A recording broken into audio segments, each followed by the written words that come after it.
mon prochain projet. Alors, quand je suis arrivé ici, je recherche, là, je trouve KMX, puis là, je m'en fais un. Puis là, je mets le moteur, justement, un gros moteur roue en arrière. Et là, ce qui est intéressant, c'est que pour une première fois, je commence à vivre une sensation que j'aimais beaucoup, mais pas en me faisant tirer par des poignées, mais en me faisant pousser dans le dos par un siège. Un peu comme dans une voiture. J'avais pas les moyens d'acheter une voiture Tesla Model S à ce moment-là, à 115 000 pour avoir une certaine accélération. À mon garage, j'étais capable, avec un trike, d'arriver à quelque chose de quand même similaire. Pas les mêmes vitesses, mais presque le même nombre de G. Alors, j'ai coursé aussi à la piste de Pont-Rouge avec ça pour le fun. J'ai certaines vidéos sur ma chaîne qui le montrent d'ailleurs. Puis Discovery Channel se sont intéressés à ça, justement. Ils ont écrit, puis ils ont dit, on aimerait ça tourner une émission chez toi. Alors, ils sont venus. Mais moi, en fait, aussi, c'est que le trike, pour l'utiliser dans la neige folle, c'est un peu plus difficile parce que là, ça calait. Alors, j'ai décidé d'essayer, voire de mettre des skis sur les roues d'en avant, puis de grossir le pneu en arrière pour avoir une meilleure portance sur la neige. Et ça fonctionnait. Donc, j'allais me promener sur les pistes de skidoo avec ça en arrière de l'aéroport. Et puis, ça c'était vraiment fantastique parce que c'était de la neige, ça absorbe beaucoup le son. Alors, j'avais des balades avec une certaine vitesse quand même à travers la forêt, en total silence. Tout ce que j'entendais, c'est mes skis frottés puis la roue d'en arrière avancer. Donc ça, c'était vraiment assez magique, en fait. Puis j'avais même rajouté des LED bleus en dessous dans les ailes pour éclairer la neige, avoir un genre de ground effect, un peu comme les néons qu'il y avait ces Ouais. Je te dirais que ça faisait un sacré effet avec la neige blanche le soir, en fait, quand la tombée du jour.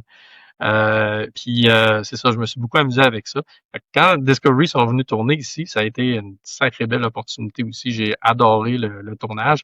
Mais je te partage un petit fait intéressant là-dessus.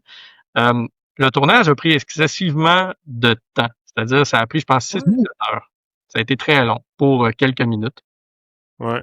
Il pleuvait, il y avait de la neige. Puis là, le but, c'était de monter le train avec de la neige.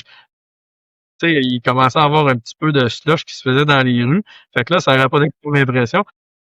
Ma batterie ça fait longtemps qu'elle était restée dehors. Et moi, j'avais l'habitude de avec le trike avec une batterie chaude.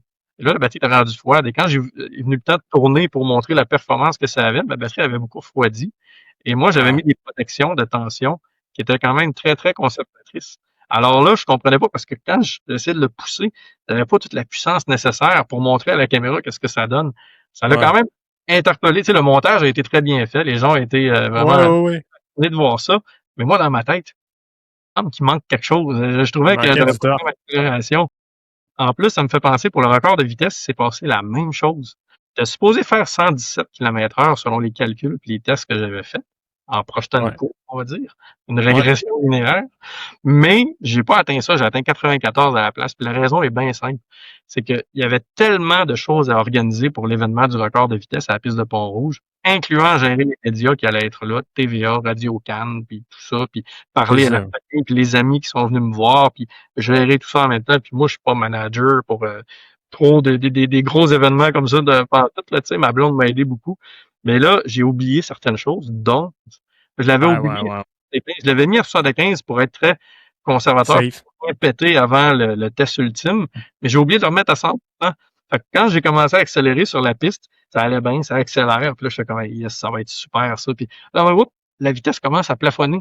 Ça se fait comme ça, le tournage est fait. Là, moi, je m'en reviens à la ligne de départ, parce qu'il n'y a pas de ligne d'arrivée vraiment sur une piste de quart de mille. Là, je m'en reviens les gens, puis moi, dans ma tête, je fais comme tabarnouche, comment ça fait que ça n'a pas marché? Puis là, il y a tout le monde qui sort là, puis m'applaudissent. Ouais, t'as battu le record! Dans ma tête, je suis comme critique un peu.